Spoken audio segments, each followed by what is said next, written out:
Hello, everybody. Jim Powers with MaryvilleSaints.com and Saints Vision, another edition of our weekly coaches show. And joining us is our men's coach, Kevin Carroll. And Kevin, I think a weekend that kind of just maybe got away from us a little bit on Thursday and Saturday. Let's talk a little bit about, Thursday night against Lewis and then Saturday against Wisconsin Parkside. Well, first of all, you have to tip your hat to the teams we played. I mean, they both have 12, 13, 14 wins for a reason, So, I thought that it was kind of a tale of two different games. I thought the first game on Thursday, our offense kind of let us down a little bit, and on Saturday, I thought our defense was lacking. So, you're constantly filling holes when you have a young team and trying to make one thing better and then another thing slips, and you can try to focus on that, and then something else slips. So, we're continuing to get better. I know the score is not indicating that, but we're continuing to get better, and we'll continue to do so.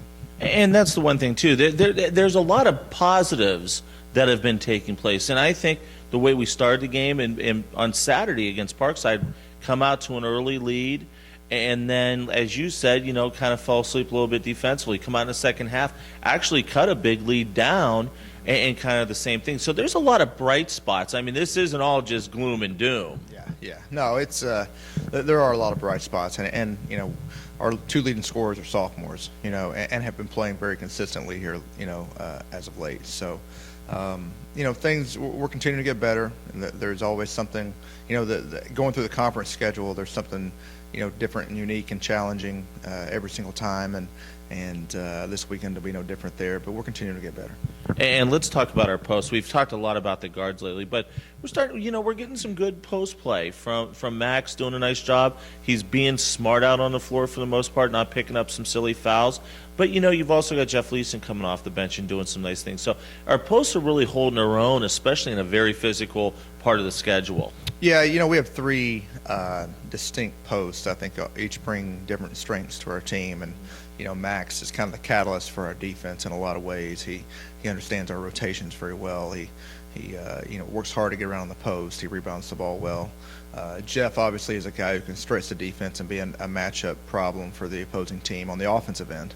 And Ben is probably our best rebounder of the three. So, and the biggest body of the three. So, we've got three different things, and we kind of just go into it each game saying, okay, what's the matchup here? Who needs to play the most minutes here and there, and we like all those guys, and they bring different strengths to our team. Let's talk a little bit about this week. It doesn't get any easier. You've got Quincy and Truman. Let's talk a little bit about Quincy. We go up to the Pepsi Arena on Thursday evening. Yeah, great place to play. One of my most favorite places to play. Great environment. They are a team that has tremendous balance. They have one of the best inside players, or two of the best inside players in the league. And they also have three really good shooters out on the perimeter. So, they make it difficult. They can score in a variety of different ways. They're very well coached. Their schemes are difficult to defend, and their coach puts them in a great position to be successful. So, it'll be, like I said, it'll be a challenge. You just kind of have to decide, okay, what are we going to take away this game, and what are we going to allow? And hopefully we can take away the things that that give them the most problems, and minimize the things that we allow. It just seems like we go to Kirksville every year. I don't know how the schedule shakes out, but this is our third straight year going up to Kirksville to take on the Bulldogs. Yeah, and different team, completely different team. Probably mirrors ourselves a little bit. Very veteran team. Have won a lot of games in the last couple of years, and have a lot of juniors and seniors who have been part of those wins. So it'll be a unique, a tough experience, and tough game for us up there. It always is. But our main thing is focusing on ourselves and being able to continue to improve, and making sure that we're mentally ready for the game.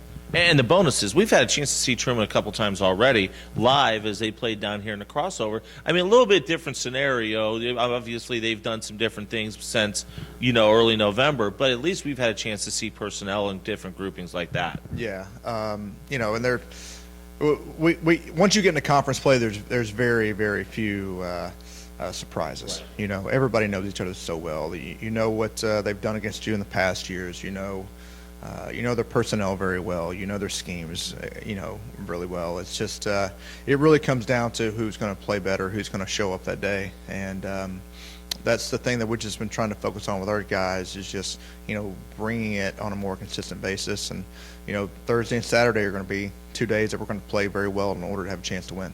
Outstanding stuff, Kevin. Thanks so much. We'll talk to you on Thursday. All right. Thank you. Kevin Carroll joins us here as he does every week. We'll have all the action this week for you from Quincy. Our audio broadcast for the men will start at about 7:25 or so. We'll also have the women's game preceding the men's game. And then on Saturday, we'll be up at Truman as the men take on the Bulldogs. You can also follow all the action on our Twitter feed at Maryville Saints. For Coach, I'm Jim Powers. Thanks so much for tuning in to Maryville at MaryvilleSaints.com and Saints Vision. Have a great week. And as always, go Saints.